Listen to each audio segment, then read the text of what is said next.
Good. Happy 10th anniversary. I know. Happy 10th anniversary. I feel like I should have a cake or something with some I candles feel like we ready to should go. have gotten a cake or even cupcakes. I know. This is it, though. This is the way of the celebration of the future. This is it. This is the only way I'm going to celebrate from this point forward. Exactly. Wow, 10,000 people in here. Holy crap. I know. Thank you guys for joining us. And I know we got lots of really fun questions yesterday. Your mom said hi. I miss her very much. Do you miss Terry? I'm happy she's safe and healthy. Me too. Me too. How's your family doing? Are they all good? Are you staying safe? They're good. Yeah. I don't live with my parents anymore, so I haven't seen them in a minute, but I hear from them. They're great. They're good. They're healthy. My girlfriend who I live with is healthy. So yeah, we're all good over here. The dogs are good, so that's important. Dogs are good. I'm surrounded by a bunch of dog crap right now as we speak. That's, you know. I'll show the viewers in a little bit. That's what they want. I was hoping for like a super zoom. Yeah. We'll get just a the shot poop. for you. Yeah, feels good to me. Yeah. Well, how do you want to start this off? Do you want to start rolling through some questions, or do you want to? Yeah, let's do it. You found some good ones yesterday on Twitter. Yeah. Thank you guys for doing all this, Twitter and the comments on Instagram. Let's start with something easy. Kick-Ass is such an iconic movie with many memorable lines and scenes. What were each of your favorite lines and or scenes to film in the movie? And that was from @SteoFandaffYYD. Exactly. Nailed it. Do you want to go first? You want me to answer? Yeah, well, definitely, I think watching the movie, we were talking about it yesterday, but the scene where Nick Cage is dying is both simultaneously like heartbreaking and hilarious. The way he's screaming like, "Switch to kryptonite!" Yeah. He's getting blasted with bullets. You're like, I want to be crying, but I can't stop laughing. I thought it was a brilliant performance. Really well done by him. Yeah, likewise. I mean, I think everything he did in it, you know, his kind of Adam West impressions when he was speaking, it was kind of like classic fanboy being able to like put it into a comic book movie and like show something that he loved from his childhood, which is really fun to watch. So absolutely. Yeah. And when he was not Big Daddy, he was pulling that Mr. Rogers vibe the whole way. So the balance between the two of them. The Mr. Rogers vibe with the cardigan. It really was. He had the sweater and the glasses. It was brilliant. Matthew let He's him like do everything he dark, wanted. twisted Mr. Rogers. Exactly. That shoots children in the chest. Exactly. I know. I saw someone posted like a little clip earlier today, and it was the opening scene of Mindy and him. So it's like when I'm not in the hit girl outfit, and he's like, a handgun bullet travels at, and then he like, you know, shoots me in the chest. And I just forgot how shocking it is to see an 11-year-old shot in the chest. But it's so caring and loving. He loves you so much when he's doing it. He cares so much. What do you think a scene like that could be filmed today? I don't know if a scene like that could have been filmed at the time in another movie in the same way. You know, I feel like I was talking about the other day, and I was just kind of like, you know, it just had that kind of special sauce in the movie. You know, it had the perfect director, the perfect writer, the perfect cast at the right time, and it all just kind of melded together in a way that I think, you know, I don't think could be recreated in the same way. It's kind of one of those perfect capsules. Well, I mean, like no one wanted to buy the movie for Matthew. Yeah. So he funded it himself with his friends. So it has that kind of indie movie vibe in a big action movie, you know? Like it's just made with so much love and care, and proud of that thing. No kidding. All right, let's see what the next one we can grab is. Do it. From @CancerSurvivor1, watching the finished movie, what was your favorite scene or part of the movie? We kind of just answered that. Yeah. Let's see again. And Cancer Survivor, I mean, that's if you've survived cancer, congratulations. Much love to you. Here you go. Milu of L Girl asks, what was the training regimen for the skills that you learned in the movie? And accompanying that, Sahil Klokan said, what was it like to go through the kind of training? You take that one because the biggest Well, stunt I we did all was did. jumping off a dumpster, so. Yeah. Well, we all did some. We all did a good bit, but a little bit over here. I trained for about 7 months altogether.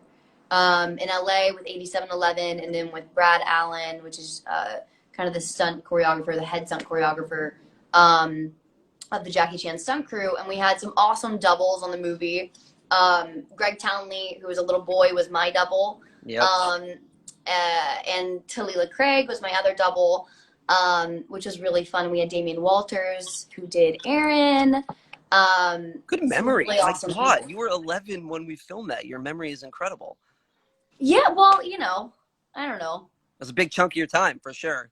Yeah, it was a big deal. It was a big deal at the time. What about you? Do you remember I mean, kind of well, suiting up? I know Matthew told Aaron and I not to put on any weight, we wanted to stay scrawny, and our whole fight at the end was, it was like Slapping each other. It was just slapping each other with sticks. Yeah. Like, so there wasn't anything major for us to learn. Yeah. We're like coming to set and we're eating donuts and you're over there in the corner with your knives doing so much badass We did stuff. a pull-up contest though, or we did a push-up contest. We did something like that. Please tell me I won. Please tell me I won. Oh, you did actually. I do think you did win. I do think you did win. My biggest accomplishment. I don't know about that, but I know I think you won. But we did it in the kitchen area of that after the hall sequence. Yeah. We were in there and we did it in the kitchen area. Do you ever look back now that you're are you 23? Yeah, 23. You ever look back and go, that is fucking crazy what I did as an 11-year-old on that set? Everything you learned. Like, do you ever take a moment and just be like, that was fucking badass? It's just, it's kind of crazy. It's how much it's influenced me over the years as an adult now. Like, I gained so much physical confidence at such a young age that, you know, and I learned so much through fight training and weapons training that, like, as an adult now, it's kind of influenced me in every role that I've done with being the more strong kind of female, and kind of not shying away from the more heroine aspect of it. Yeah, life-changing.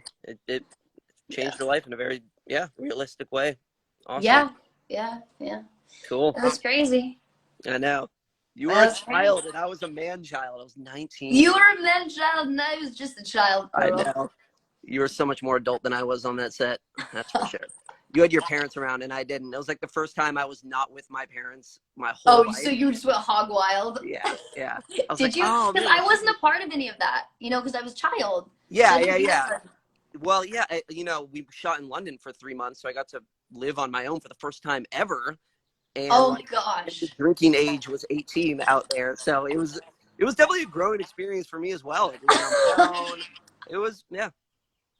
You kind of got into it, yeah. A little bit on the weekends, never. A little bit. Never on set, never during the week. Very professional. Let loose on the weekends.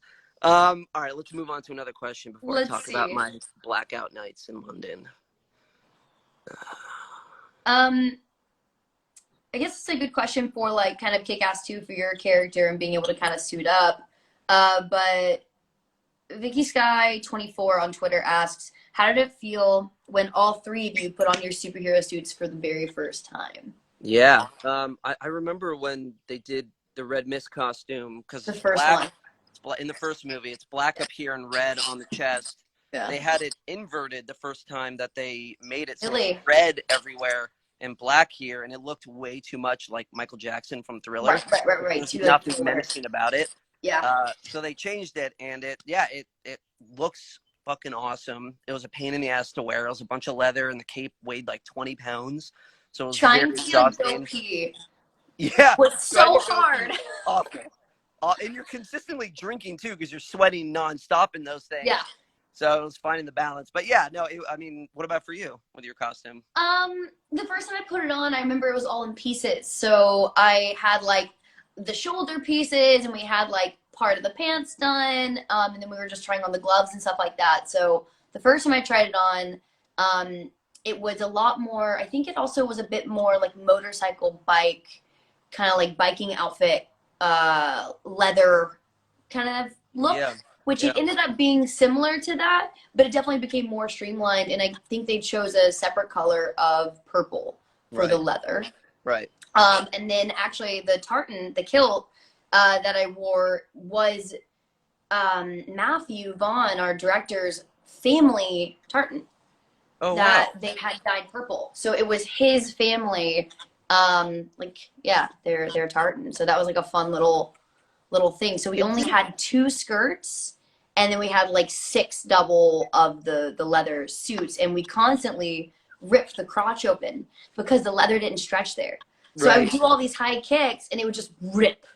And that's why Wow. Greg Townley, who is my double, we were both kids, he had like really baggy version of the pants. Oh That wow. way he could do big kicks and stuff like that. Yeah, yeah. That's crazy. You had an adult man as your stunt double for an Well, 11-year-old. Greg was a kid, but then I had But you had, Jai, I yeah, think. Jai.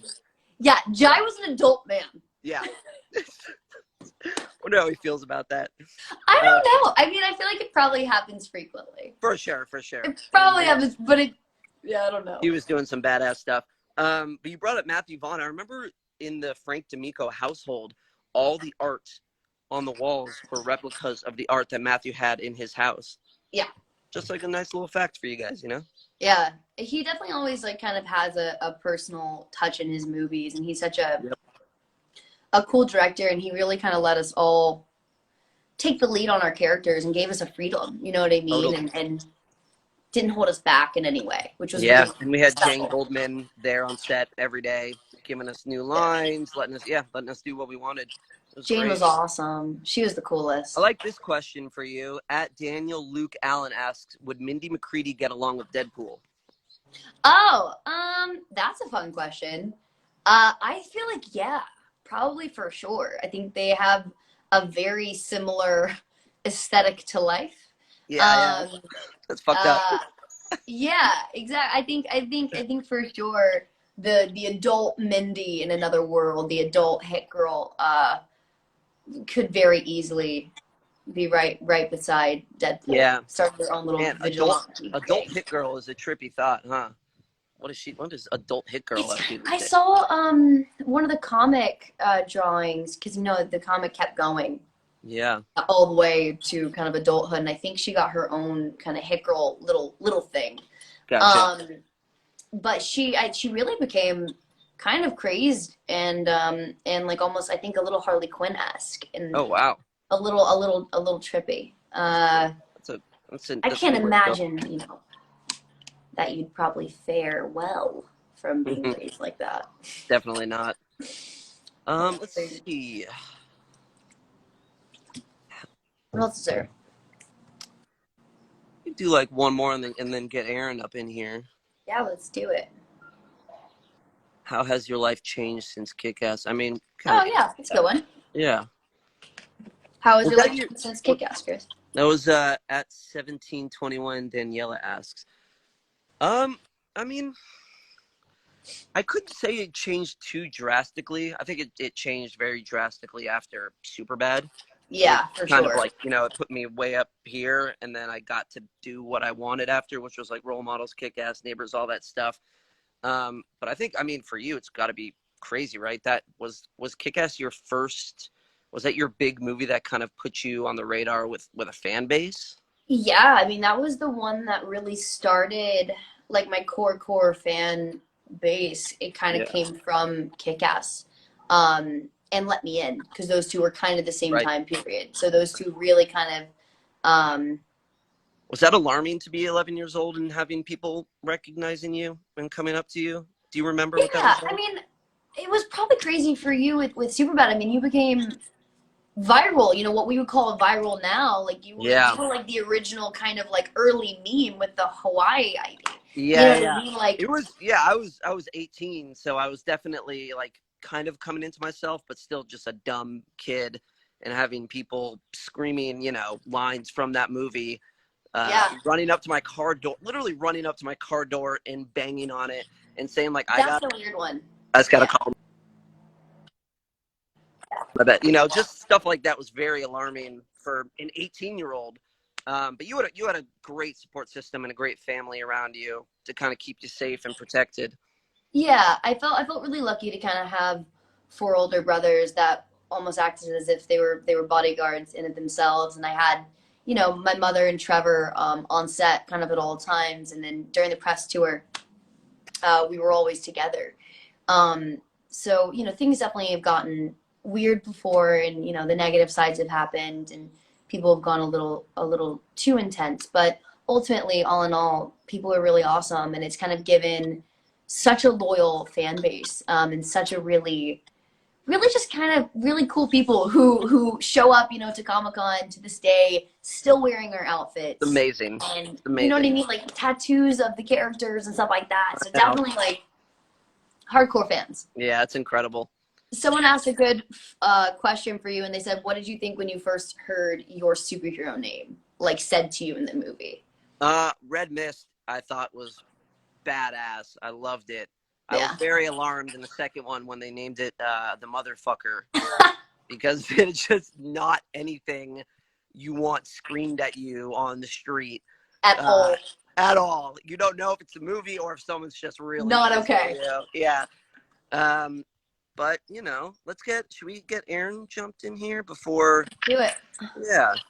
That was a lot of let's fun, see. Chloe. Thank you for joining. Of course. I'll be Between one not Fern. Yeah. All right. Much love. Thanks All right, for tuning bye. in, everyone. See ya. There we go. All right, let's see where Aaron is. That was fun. Let's scroll down here. All right.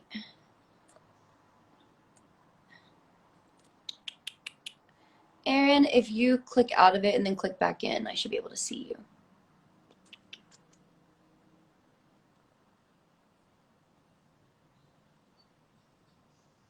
Come on.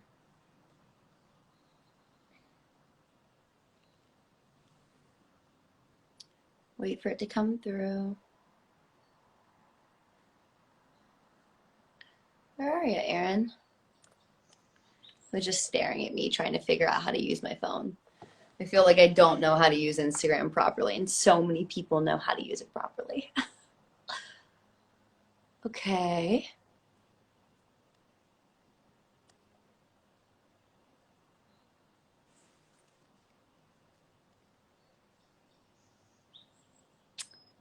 Aaron, if you jump out and then jump back in, I think you'll pop up.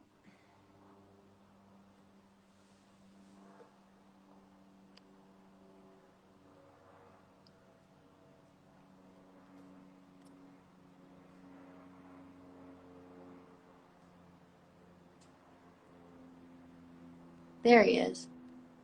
I see ya.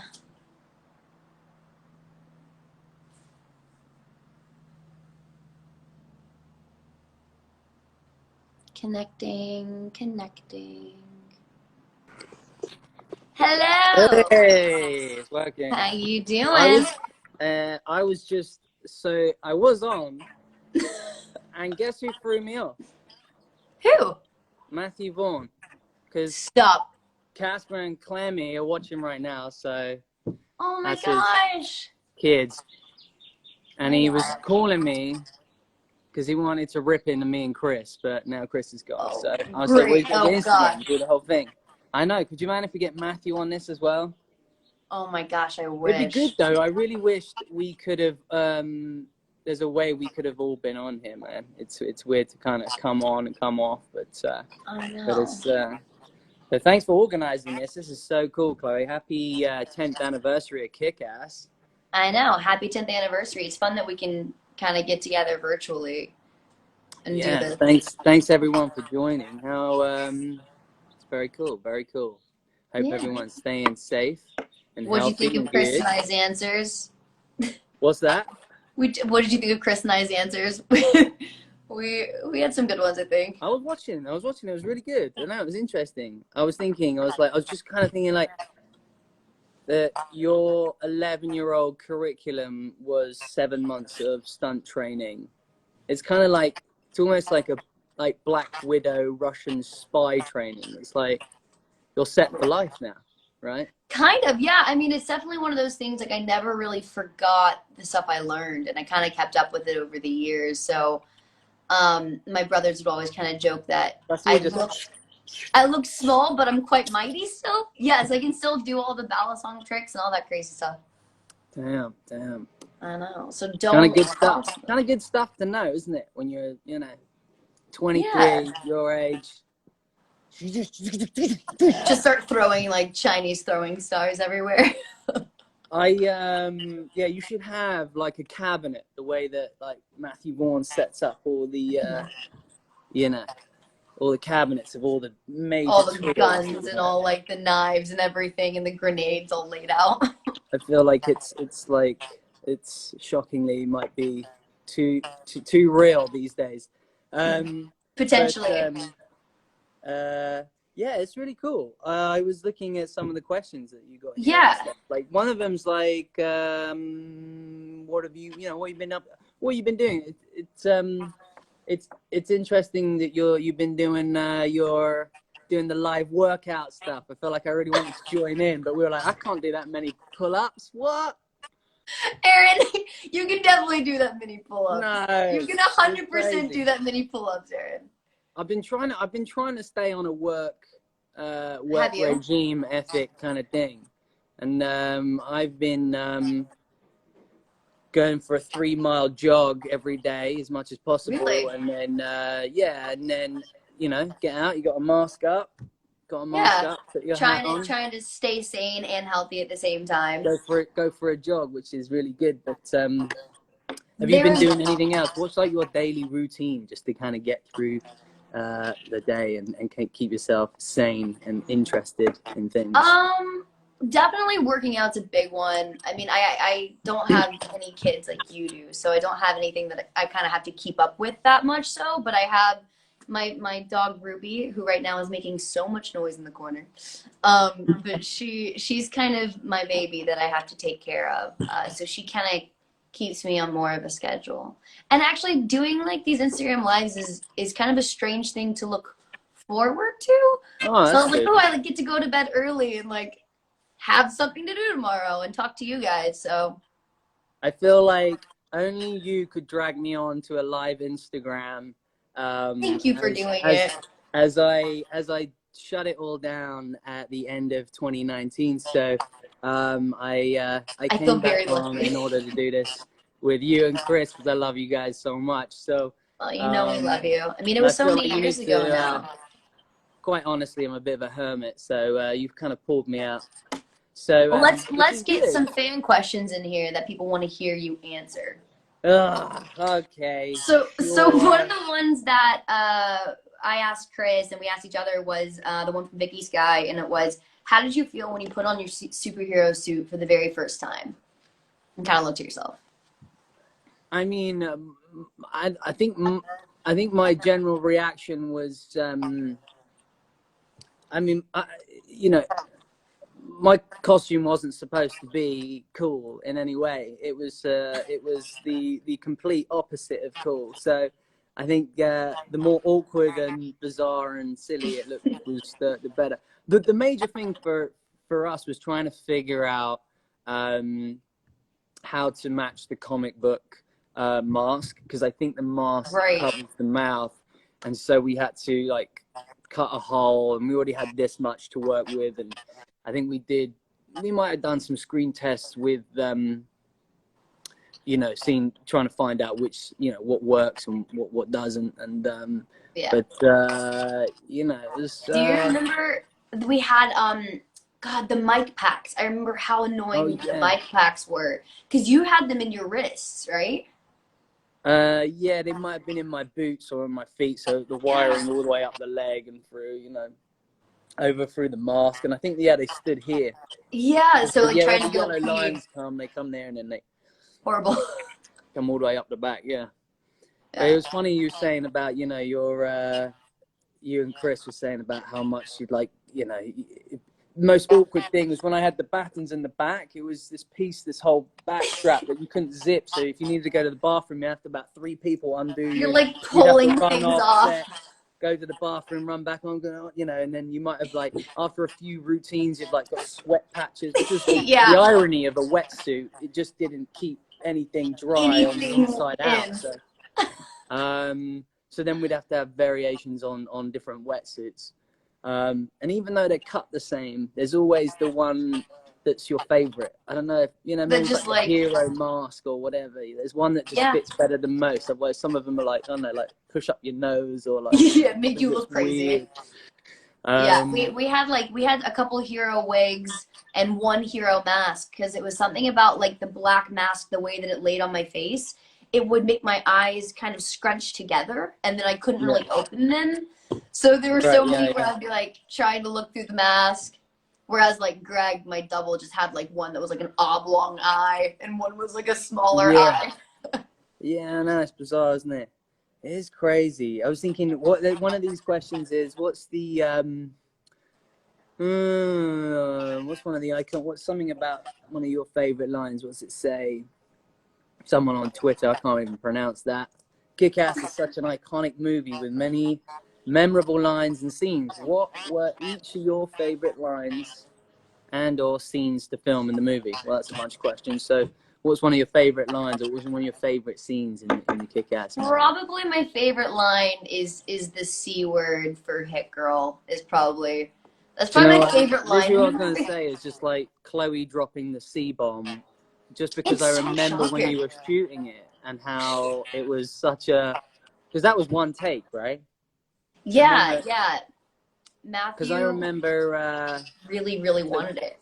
You know, Chloe's 11. She had her mum and her brother on set, and I don't even know what the alternate line was, but it obviously was something you did take after take. And then Matthew said, "Yeah, can we all we want is just one take of you dropping the C bomb, and then and then that was it." He was like, "Great, got it, done." That was it. We did the one take, and it was just I watched it back, and I was like, "Whoa, it's so intense and so funny and so wild and so I don't know." It kind of like I think. It just kind of sums up the movie a little bit for me. Like this girl, a tiny little 11-year-old in a purple outfit and a purple wig, saying the C word with you in the corner, just like terrified on the ground. It's I know, very iconic moment. I think there was many sort of iconic moments in Kick-Ass. I think we were very fortunate and lucky. If I think about some of my favorite moments of making movies over the years, is that that would be Kick-Ass would definitely be up there as one of my favorites because like Chris was saying earlier, it was an independent movie, but it was done on such a sort of big budget scale and under Matthew Vaughn's direction, and it all came under, you know, his vision. So it was his money, his vision. He could do and say what he wanted, and it's very rare to come by those kind of filmmakers these days, and even back then. So those are things that I miss about making movies now. I've never really worked within that kind of budget, that kind of those kind of filmmakers who can sort of put their money where their mouth is, and that's someone who Matthew can write, he can direct, and he can really produce. And so it was a huge, I think we had a huge opportunity just to observe and learn from someone like that. It was really influential for me, that's for sure, you know. So Definitely. And just like kind of the freedom that we all had to kind of go there on the day and do whatever we wanted and kind of push the boundaries of the characters and we were all just, you know, trying to figure out what we all liked, and he allowed us to have that freedom as young actors, you know, to kind of foster that. That was cool. Yeah, someone just said, do you keep any props? Have you kept any props? Have I kept any props? I have one hero suit somewhere in my house, which I'll try and find at some point. I'll try and take a photo of. So I definitely have that, and I think I have a couple of like the plastic or rubber Chinese throwing stars. So I have some of those, and then otherwise I have a bunch of like, I have them in rubber, and otherwise I have like training balisong knives, and I have my nunchucks, and like stuff like that from over the years. I'm pretty sure I have the mask. I think actually Matthew, when my daughter was born, or maybe it was for her first birthday, Matthew created a little baby Kick-Ass outfit for Wilder, for my first child, and it might have been for Halloween or something like that. Or we dressed her up for Halloween in a Kick-Ass outfit, and I wore her on the front. That is ridiculous. You were saying the other day that one of y'all's is almost around the same age that I was when I auditioned for the movie, right? Yeah, my Wilder's almost she'll be 10 in July, so yeah, very similar sort of age. Yeah. Crazy. Yeah, I know. You start to realize how young that is when you're I know. around. Absolutely. I know, it's crazy. I was thinking though, as you're putting this together, I reckon I have some posters. I think I still have some posters and T-shirts and things like that. That maybe I thought maybe we could, I don't know, try if anyone wants to do, maybe do a competition or something. And Yeah. we'll sign some stuff, and whoever, and we'll send it. Maybe we could do something like, I don't know, like a TikTok dance thing or something. Like maybe you have to dress up as Kick-Ass and Hit Girl, Red Mist. Like, what about the that'd be cute. The Gnarls Barkley crazy dance in the car with Kick-Ass and Red Mist? If there's anyone wants to do that. And kind of replicate it and then try and win some like memorabilia. Yeah, interpret that scene, and maybe you can, you know, Hit Girl can pop up and you can do a little dance or something like that, and we'll send you a bunch of gear or something, and we'll post it on one thing. We should figure out how to go about making that happen and kind of set something up for people. I will find some gear, and maybe we can post it and see who wants to send in some videos, and then we can post them or something, and then we'll send it off to them. Yeah. Oh, did you do much training for the role? Did you kind of because I know no, I think it was the opposite. I think that's just look to look a little complete opposite. Yeah. So you just kind of flailed. I got to train obviously a bit for Kick-Ass too, but yeah, I always find that kind of really hard, just because it's that thing where you want to keep the character as someone who's familiar, and you know, Dave Lazowski or Lazowski, I can't remember his name, was this ordinary kid who wanted to be a superhero, and yet so it's really hard to kind of blend what that was. I think I'd struggled trying to figure out how to have him kind of grow into that character without it being too I don't know. But it was good to be able to do. I think there's one here that says about, here's this one: were there any stunts that you wanted to do yourself but the studio made you use a stunt person for? I think we pretty much got to do as much. I mean, every stunt coordinator and stunt unit director are always, if they can use the actor and the actor's willing to put in the time and effort and do it, then the best thing is you're the one doing it, because the camera angles are better. But if you can't, then there's stunt doubles, and if it's too crazy, obviously, and it's a height thing, or you know, and you got to have a harness and this and that, they'll probably use a stunt guy. But Chloe did pretty much, I would say, every single stunt she'd done, you know, it was all Chloe. And then obviously on the first one I didn't do anything, and then the second one I got a chance to pretty much do it all. I mean, you kind of want to, because it's always that dream, isn't it? As an actor, you kind of go, oh man, I want to be the one doing that. Actually, the first Kick-Ass, I think there's that jetpack sequence, and we fly up, and that's green screen. But we're all in, like, you know, we're all in harnesses and things like that. But obviously those are stunts, and that was a painful sequence. Yeah. Because the harnesses, we sat there in those harnesses for minutes at a time, just kind of hanging there in midair with the air on us, pretending we were on a jetpack. Remember? I can't remember anything, Chloe. I'm barely, we like hung there. When you have as many kids as I do, I can't remember what I had for breakfast this morning, honey. But yeah, I remember it was tough. But you know, I remember being incredibly impressed by Chloe.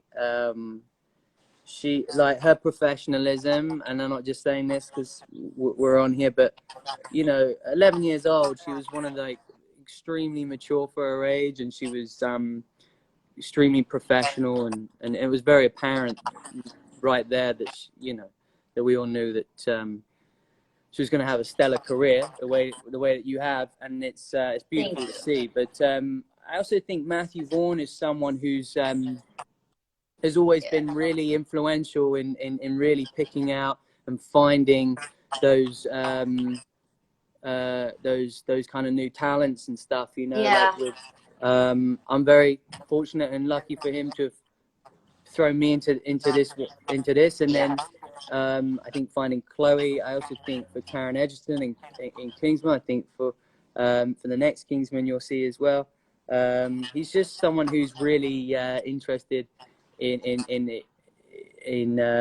establishing new talents and stuff like that. I mean, how was the casting process for you? Because when I came into the casting, I think I was one of the last people to be cast, and I remember having to do a screen test with Chloe, with Chris, Clark Duke, and it was tough. I came in, I was like, oh, God, I didn't realize, I was going to read with a bunch of actors and play out these scenes, and I think I had the scenes the night before, and it was a life-changing moment. It really was for me at that time, because I had, how old was I? Probably 17, 18, I guess. I had moved to Los Angeles, and to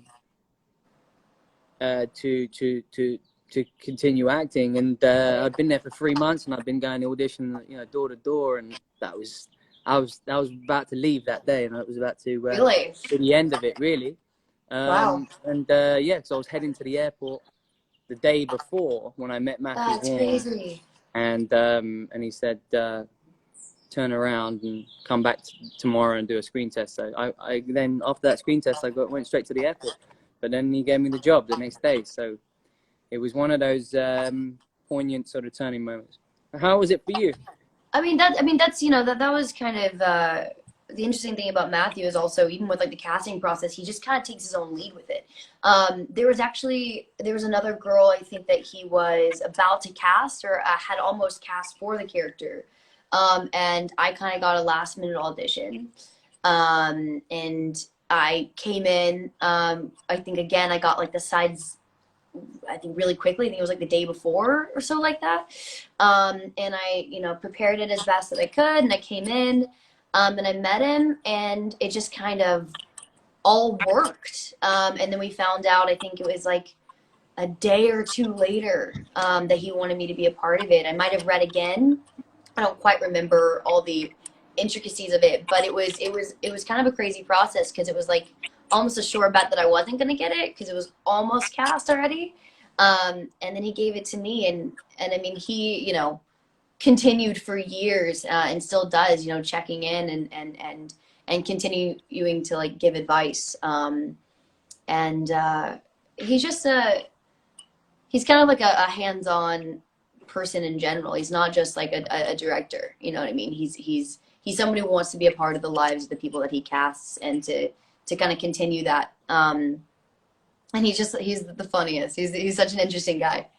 It's crazy to me that his kids are so much older now, and they're functioning teenagers. He said on the phone, he goes, I was looking at them, and they were, they're my babies at the time. So Clemmy was tiny. I remember Clemmy was like, when I first met her, I mean, she was like a little tot. I know. Wild.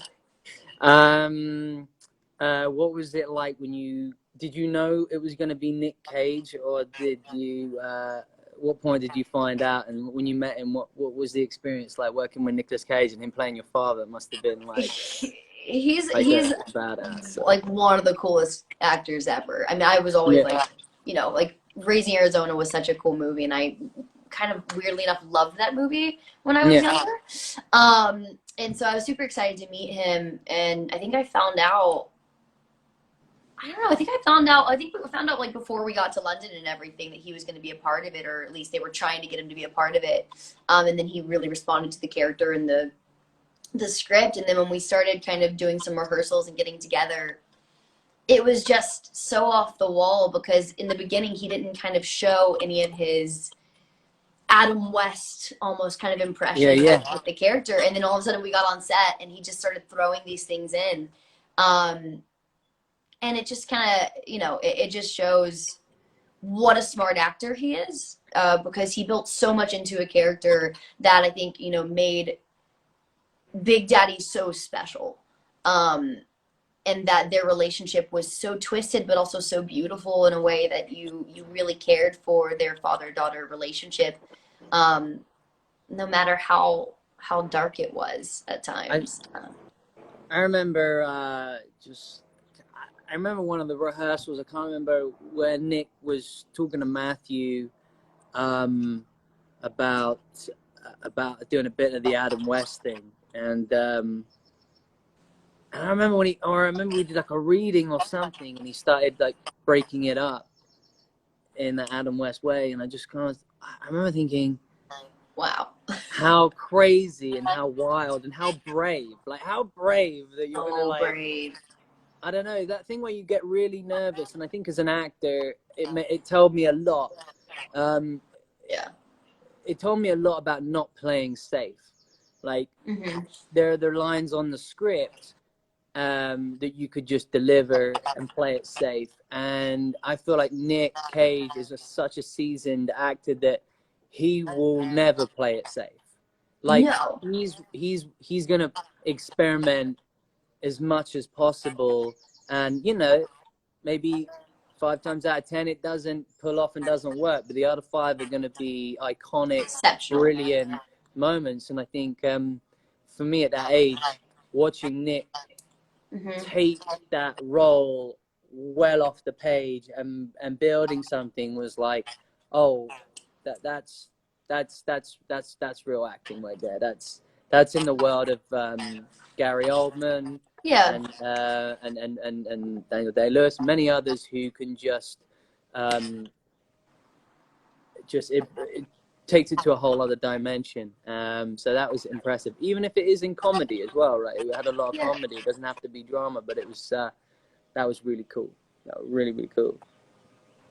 Did you find it fun to kind of jump and do another, like an actual superhero film after playing a kind of fake, you know, wannabe superhero, then going and actually being super badass, and being super cool? Was it kind of fun to I think to be powerful? I think there was like definitely a feeling of being able to do something I hadn't done, I suppose. I don't really you know, I still have to look at it as a character in its own, and I guess ultimately that character really never got its opportunity to even get the costume. So Right. in that sense, yeah, it was a lot of fun to play something different and play a sort of a character that had a superpower rather than and it kind of the irony of it, I guess, was kind of interesting, you know. But how about you? Did you have to like real superhero? I feel like I'm sure they've been knocking at your door every which way. I think what would be awesome would actually be like a Hit Girl, you know, like limited movie series or something. You know, I'm sure that would be insane. an adult Matthew, kind of if you're still watching, that's what you got to be doing. to kind of show like the real Hit Girl and what she would be as an adult. I mean, I feel like she would be pretty twisted and pretty dark, and you could do some kind of interesting stuff with her. As a kid, so you know. She was already pretty twisted as a kid, so that's cool. Maybe she's the opposite. Maybe she's like an accountant who works in like a social worker. Maybe she's giving it all up. Yeah, she's like a really sweet. She's just a very normal kindergarten person. She wants to settle down. See, look, there's your act 1. Exactly. She wants to settle down. She wants a real boyfriend, normal person, doesn't want to deal with it anymore. She's got like 2 kids. Then Dave Lazuski ends up knocking on the door. And he gives her a stupid plan. And that's it. She goes back to the cupboard. And behind the cupboard is the costume, the girl costume. There it is. She stares at it for a while. It's tiny. She then puts like it an away again and 11-year-old says, costume. no, it's not for me. It's not for me. Rolls around and someone has her back. It takes her boyfriend. And she's like, no, you don't mess with my boyfriend. With me, And she yeah. goes back. She puts the outfit on, and it doesn't fit anymore because it's just not. It's She's child grown out of it. It just doesn't fit. Yeah. And it looks really weird, and it's like here, and you're like, oh Yeah, no. she's like. And then you're like, oh. And then you have to remake your own one. Cut in montage. Out of bed making sheets. Lots of montage making it, and it's like a, you know. And then she's out on town. Yeah. No, there you go. There's that And she doesn't one. know how to fight Go straight anymore. into act two. Have you? We'll wrap this up. But have you, just real quick, for anybody out there who's just thinking of things to do, what have you been doing? That's like, I mean, have you been cooking a lot? Have you been doing things? Have you been watching? We've been doing this thing. You know, Ryan Heffington, the dance choreographer for the Sea of Videos. He does like a live. Like dance class. Yeah. Oh, it's a lot of fun. We do it with the kids. It's so much fun. Oh, that's so fun. That's a lot of fun to do. That's fun. Yeah, I've been cooking a ton. You know, I've been really lucky that we have such good farms around LA. So I've been able to kind of order direct from farms and get all That's really good. my produce that way. That way we don't go to the store. Yeah. And we've just been kind of like messing around, been baking bread from scratch. Our friend Rachel gave me her sourdough starter, so I'm gonna make sourdough. Sourdough starter. We got a sourdough starter. Yeah, I was 45 years old. How old's yours? Mine's not so old. Mine is probably about a month. Right. We'll compare sourdough bread. I'll send you sourdough, and you can send me one. Yeah. We should do a live sourdough bake-off. Okay. No, well, honestly, this is it for me. I'm done. I'm leaving again. I'll be back next week, we're also gonna do. Okay, cool. I'm contemplating just shutting it all down again. Maybe I'll hold it up for a little bit longer. I know this means a lot to everyone that you like kind of came out. I don't know. I just just come up and say, Aaron, you're making me tired. So there's like lots of Z's. Like, oh my god. Oh my god, stop! I'm actually dead. Yeah. So I guess I better leave and better go. Thank you for doing this. Thank you. 10th. Thanks, Chloe. Thanks for arranging this and putting it together. I think it's a really cool, really smart thing to do. And happy 10th anniversary for KICK-ASS. Matthew, hope you're still watching. Thank you for putting this all together, making this crew happen. All right. Thanks, 10 years and we don't hate each other yet. No. Wait till KICK-ASS 3. We'll see. Uh-oh, ... You really left everyone on a cliffhanger now. All right. Lots of love, everyone. Bye. Thanks for having me on. Take care. Bye, huh?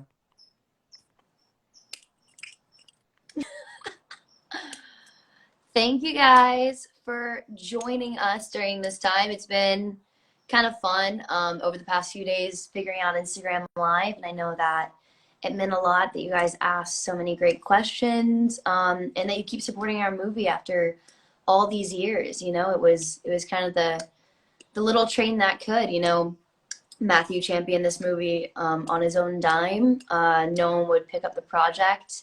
And then, you know, once we made the movie, everyone was really in love with it and they supported it, and we got it sold and it came out. So it means a lot that you guys have supported us for so many years. And yeah, thank you. Check it out. I'm on Friday with Chris. We're going to watch the movie at 12 noon with Mark Millar, who is the comic book creator.